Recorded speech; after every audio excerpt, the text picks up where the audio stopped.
आज शाम को मैं मार्केट गई थी और वहाँ से मैं पिज़्ज़ा बेस लेकर आई, तो सोचा भूख भी लग रही है, क्यों ना पिज़्ज़ा बनाऊँ। पर पिज़्ज़ा कैसे बनाऊँ समझ में नहीं आ रहा था।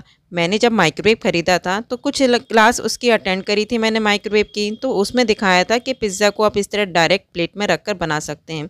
पर मुझे वो थोड़ा सा ठीक नहीं लगता, क्योंकि जो प्लेट होती है वो बार बार धुलती तो है नहीं, वो थोड़ी सी गंदी रहती है। पर मैडम ने वहाँ बताया था कि पिज़्ज़ा को आप इन रैक पर भी बना सकते हैं। पर मैं भूल गई कि इसमें लोअर रैक इस्तेमाल करूँ या हायर रैक इस्तेमाल करूँ। पिज़्ज़ा तो खाना है, भूख भी बहुत लग रही है। अब दिमाग में मेरे ये बात भी आ गई थी कि पिज़्ज़ा को किस मोड पे बनाऊँ, ग्रिल मोड पे बनाऊँ या कन्वेक्शन मोड पे बनाऊँ। तो यदि आपके दिमाग में भी इतनी सारे क्वेश्चन आते हैं ना, तो चलिए आज मैं आप सब लोग के साथ एक पिज़्ज़ा की रेसिपी शेयर कर ही देती हूँ, जिससे आप लोग भी पिज़्ज़ा घर पर बना सकें। तो चलिए अब रेसिपी को स्टार्ट करते हैं।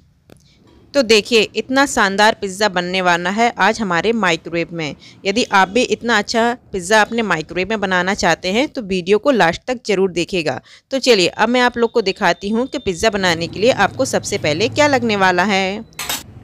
तो पिज़्ज़ा बनाने के लिए सबसे पहले तो आपको लगेंगी कुछ सब्जियां। आपको जो भी पसंद आती हैं सब्जियां वो आप ले सकते हैं। जैसे कि मैंने यहाँ पर शिमला मिर्च ली है, टमाटर लिया है और प्याज लिया है, और अपने हिसाब से किसी भी साइज़ में इन सब्जियों को काट सकते हैं। इसके लिए ज़रूरी नहीं है कि पतली पतली सब्जियाँ ही काटी जाएँ, या बहुत ज़्यादा आप एक्सपर्ट हो सब्जी काटने में, आपको जैसी भी काटनी आती है आपको काट लेना है। अब मैंने यहाँ पर लिया है अमूल की फ्रेश क्रीम। यदि आपके पास अमूल की फ्रेश क्रीम ना हो तो घर में मलाई तो होती है ना, तो 1-2 चम्मच आप इसमें मलाई डाल लेना।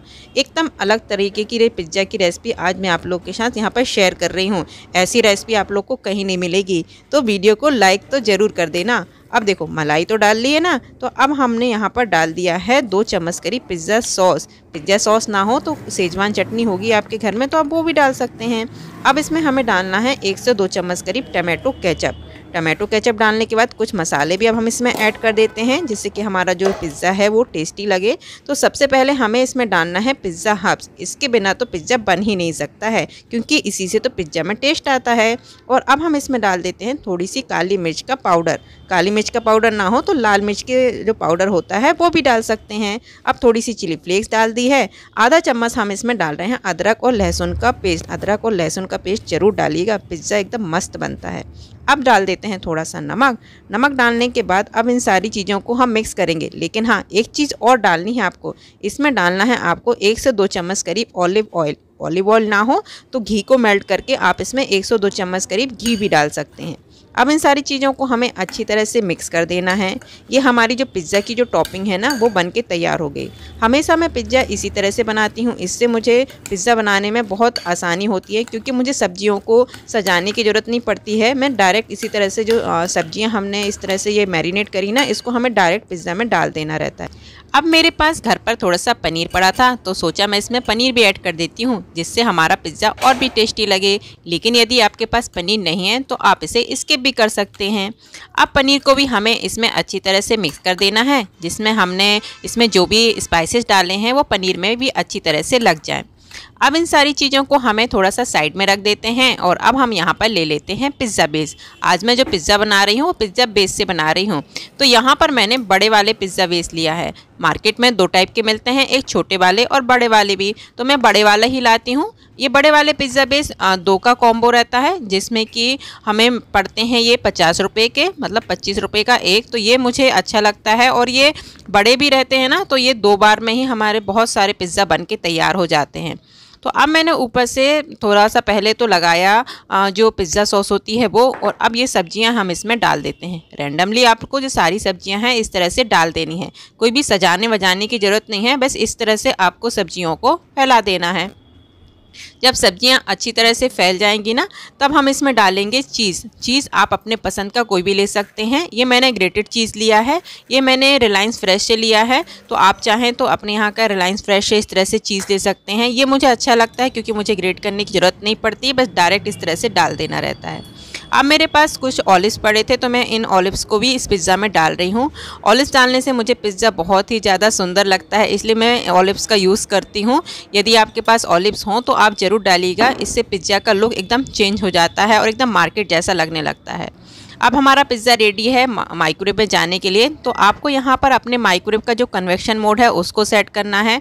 कन्वेक्शन मोड की आपको 200 डिग्री सेट करनी है। ये वही मोड है जिस पर हम केक बनाते हैं, क्योंकि बहुत से लोगों को समझ में नहीं आता कि कन्वेक्शन मोड कौन सा होता है। कन्वेक्शन मोड की 200 डिग्री सेट करने के बाद आपको यहाँ पर 7 मिनट का टाइम लगा देना है। हमें अपने माइक्रोवेव को 7 मिनट के लिए प्रीहीट करना है। प्रीहीट करने के बाद ही हम इसमें पिज़्ज़ा पकने के लिए रखेंगे। तो यहाँ देखिए हमारा जो माइक्रोवेव है बस प्रीहीट होने ही वाला है। जैसे ही प्रीहीट होगा आपको मैं आगे बताऊंगी क्या होता है। तो देखिए प्रीहीट हो चुका है। अब आपको यहाँ पर रखना है हायर रैक। अभी हम कंफ्यूज थे ना, कौन सा रैक रखें, लोअर रखें कि हायर रखें, तो आपको हायर रैक रखना है। देन उसके बाद आपको यहाँ पर रख देना है पिज़्ज़ा को। पिज़्ज़ा रखने के बाद अब आपको यहाँ पर टाइम लगाना है। तो यहाँ पर मैं जो टाइम लगाऊंगी वो लगाऊंगी 20 मिनट्स का। वैसे तो पिज़्ज़ा को पकने में 15 से 16 मिनट का टाइम लगता है, लेकिन मैं हमेशा एक्स्ट्रा टाइम लगाती हूँ क्योंकि कभी कभी चीज़ मेल्ट नहीं हो पाता है, तो हमें थोड़ा सा एक्स्ट्रा टाइम चाहिए। साथ में इसके बाद मैं एक और पिज़्ज़ा रखूँगी, तो मैंने इसलिए थोड़ा सा टाइम ज़्यादा लगाया है।